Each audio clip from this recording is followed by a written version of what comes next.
ਲੋ ਜੀ ਗੱਲ ਇਸ ਤਰ੍ਹਾਂ ਕਿ ਤੋਇਨੇ ਦਾ ਅਦਾਲਤ ਹੋਇਆ ਤੋਇਨ के लिए ज़ेबा चौधरी दी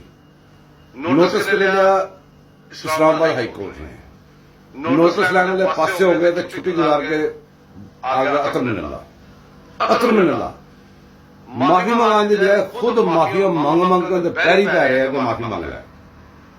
कल ने मुंह कटा के फौरन उसके बाद रोला पाता कि जी माफी मांगी मसला है कि तू वो काम कर तेरा काम जो है तू अपना काम एक दिन भी नहीं किया तेरा काम है कानून की तशरीह आइन की तशरीह उन आइन के दस कितने लिखा है कि अपनी मर्जी ਨਾਲ ਜਦੋਂ ਮਰਜ਼ੀ ਪੰਚਾਇਤੀ ਬਣ ਜਾਓ ਜਦੋਂ ਮਰਜ਼ੀ ਮੌਕੇ ਦੇ ਸ਼ੁਰੂ ਕਰ ਦਿਓ ਜਦੋਂ ਮਰਜ਼ੀ ਜਿਹਨੂੰ ਮਰਜ਼ੀ ਖਿੱਚ ਲਓ ਇਹ ਬੰਦਾ ਚੰਗਾ ਲੱਗਦਾ ਤਾਂ ਤੁੰਨ ਦਿਓ ਇਹ ਬੰਦਾ ਨਹੀਂ ਚੰਗਾ ਲੱਗਦਾ ਵੀ ਤੂੰ ਕੌਣ ਹੈ ਤੈਨੂੰ ਚੰਗਾ ਲੱਗੇ ਬੁਰਾ ਲੱਗੇ ਗੱਲ ਕਰ ਕਾਨੂੰਨ ਦੀ ਤੇਰੀ ਮਾਂ ਦਾ ਖਸਮ ਕੋਈ ਆਵੇ तेरा कोई दुश्मन आ जाए तेरी अदालत दे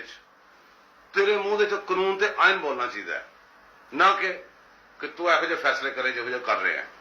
शर्म कर ते डुब मर